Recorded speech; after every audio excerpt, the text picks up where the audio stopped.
روز بخیر بینندگان عزیز، با تولد اخیر تاجیکستان و جهان در روز 13 اپریل من شعله گلخوجت در خدمت شما هستم. در نشر نوبتی سرخط خبرها در برابر موضوع دیگر از شروع ماه رمضان و وعده مقامات توجیک برای نرمتر کردن لیمیت برق، پیشنهاد امبودسمن روسیه برای تقدیم حق دومی زیست به مهاجران در زمان پاندمی درمانده و قضیه عزت امان حامی حقوق توجیک صحبت میکنیم. صرف نظر از سرایت کرونا ویروس و نگرانی ها از افزایش میزان گرفتاری با بیماری کووید 19 شروع از امروز مسلمانان سراسر عالم فرارسی ماه شریف رمضان را جشن میگیرند. این بار دوم است که رمضان بعد دوره پاندمی راست میآید و مسلمانان روزه‌دار باید در برابر خودداری از تناول غذا، نوشیدن آب و دیگر اعمال دنیوی محدودیت‌های مربوط به جلوگیری از سرایت سراسری کرونا ویروس را اجرا نمایند. در ماه رمضان مسلمانان برای گشودن روزه و نمازگزاری در جایهای جمعیتی به مثل آشخانه و مسجدها بیشتر جمع می شوند که به قول طبیبان احتمال سرایت کرونا ویروس را افزایش می دهد. در بسیاری از ممالک اسلامی پیشوایان روحانی مردم را به گرفتن واکسن ضد کرونا ویروس تشویق نموده خودشان هم در مظهر عام واکسن گرفتند. به گفته آنها گرفتن واکسن روزه را نمی‌شکند. در تاجیکستان نیز از شام دیروز در تمام مسجدهای جامع بدون محدودیت نماز تراویح برگزار شد. مقامات میگویند تنها طلب این است که فاصله جسمانی رعایت شود و نقاب طبی بپوشند. شرکت برق توجیک میگوید با در نظر داشت فرارسی ماه رمضان شدت محدودیت استفاده از نیروی برق در مناطق روستایی تاجیکستان را نرمتر میکنند. نوزیرجان یادگوری سخنگوی شرکت برق توجیک گفت به این خاطر تصمیم شده است وقتی افطار و روزه‌بندی یعنی از ساعت 3 صبح به منزل ساکنان نیروی برق انتقال داده شود. و افزود همزمان متخصصان برق توجیک موضوع لغو پوره محدودیت‌های استفاده از نیروی برق در کشور را بررسی میکنند. هرچند به گفته یادگوری مجرای رودخانه‌های بزرگ کشور در مقایسه با یک سال قبل 30% کمتر است. به این خاطر به فعالیت مرکزی برقی و گرمایدهی دوشنبه 2 با فرارسی هوای گرم ادامه میدهند تا ساکنان با نیروی برق دسترسی داشته باشند.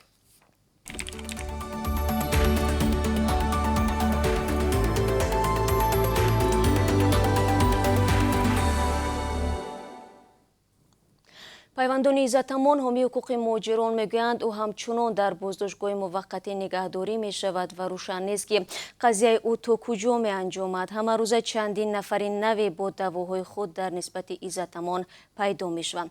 مقامات تا حال درباره وضع سلامتی عزت امان که روز 25 مارس در مسکو ناپدید شد و چند روز بعد از بازداشت او در دوشنبه خبر دادند معلومات رسمی نشر نکردند. نزدیکانش گفتند روز 12 اپریل با او در بازداشتگاه ملاقات کردند. او راه افتاده است. جزئیات بیشتر درباره قضیه عزت امان را در برنامه اخبار برایتان پیشنهاد میکنیم. امبودسمن روسیه پیشنهاد کرده است برای مهاجرانی که به طور قانونی به این کشور وارد شده و بنابر پاندمی بیش از یک سال اینجا ماندند حق اقامت موقتی و یا ویژه داده شود. خبرگزاری تاس می‌نویسد تاتیانا ماسکالکووا این پیشنهاد خود را ضمن پشتیبانی از تهیه لایحه قانونی که به مهاجران امکان می‌دهد صرف نظر از قانون‌شکنی‌های موجوده اقامت خود را در روسیه قانونی کنند ارائه داشته است.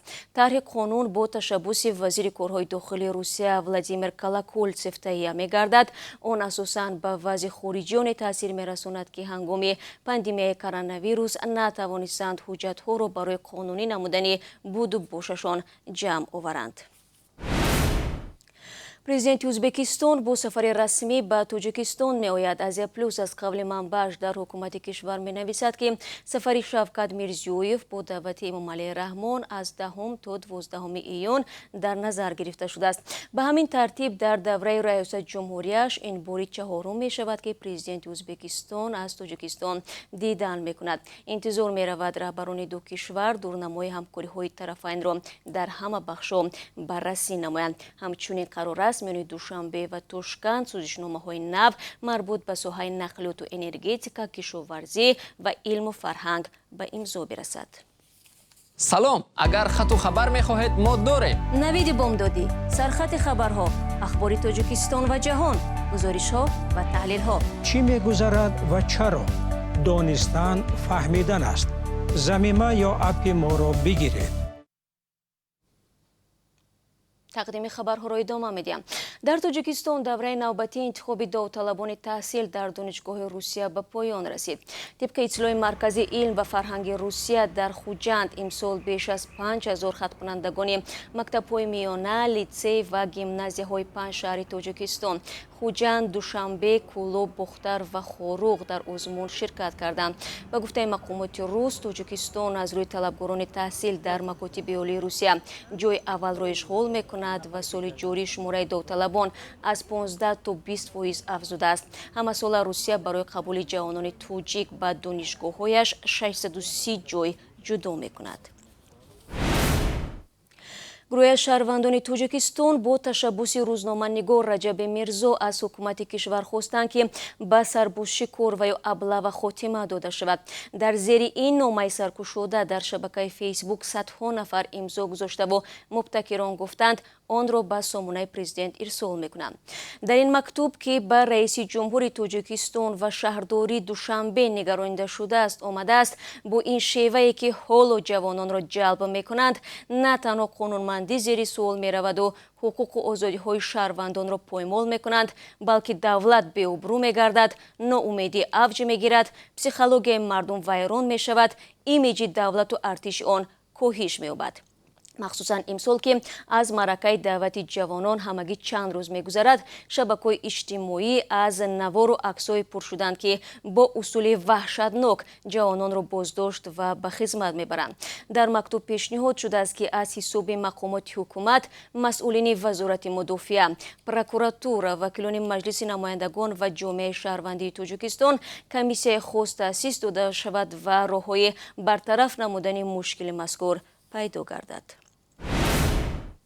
کمیته حالتهای فوق‌العاده تاجیکستان تفصیلات صدمه دهشتبار در روز دوشنبه وحدت دنقره را نشر کرد.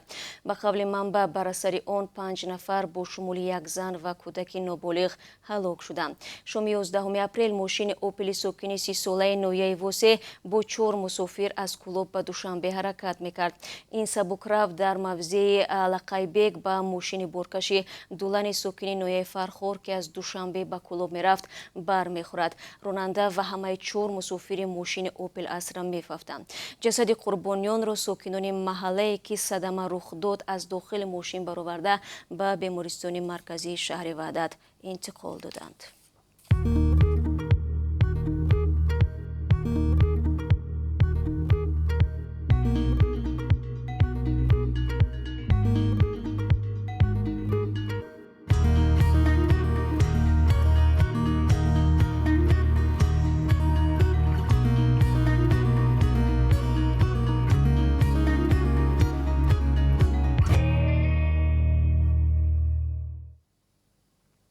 ساکنان دهه زغیرتی لیوکند آخر هفته گذشته در کوی خوجمستان جسد یک دختر نابالغ را پیدا کردند. دیروز مردم دهه با کمک نجات دهندگان کمیته حالتهای فوق‌العاده جسد را پایین آوردند. به گفته مصاحبان رادیو زودی این جسد خواننده صنف نهم نویه عبدالرحمن جومی بوده است که تقریبا 2 ماه پیش بی‌درک شده در جستجو قرار داشته است. دختر نابالغ همراه مادر خود بی‌درک شده است. آن زن را تا هنوز پیدا نکردند. ضمناً این همان منطقه است که زمستان امسال 3 ساکن لیوکند به جستجوی مال برآمده بعداً جسدی یخ کردهشان یافت شد. اکنون برای شما درباره قرب اسعار خارجی در تاجیکستان برای امروز معلومات میدیم. بانک ملی نرخ $1 را 11 سومانی و 31 درم و 1 یورو را 13 سومانی و 49 درم تعیین کرده است. روبل روسی 30 درم بالاتر شده است نسبت دیروز. امروز 13 اپریل نرخ از روبل روسی 146 سومانی و 30 درم مقرر گردیده است. دوستان عزیز، در همین ثانیه ها صحبت را به پایان میبرم ولی انتظارتان میمانم در برنامه خبری که 3 ساعت پس تقدیمتان میشود. برایتان کامیابی و روز خوش میخواهم.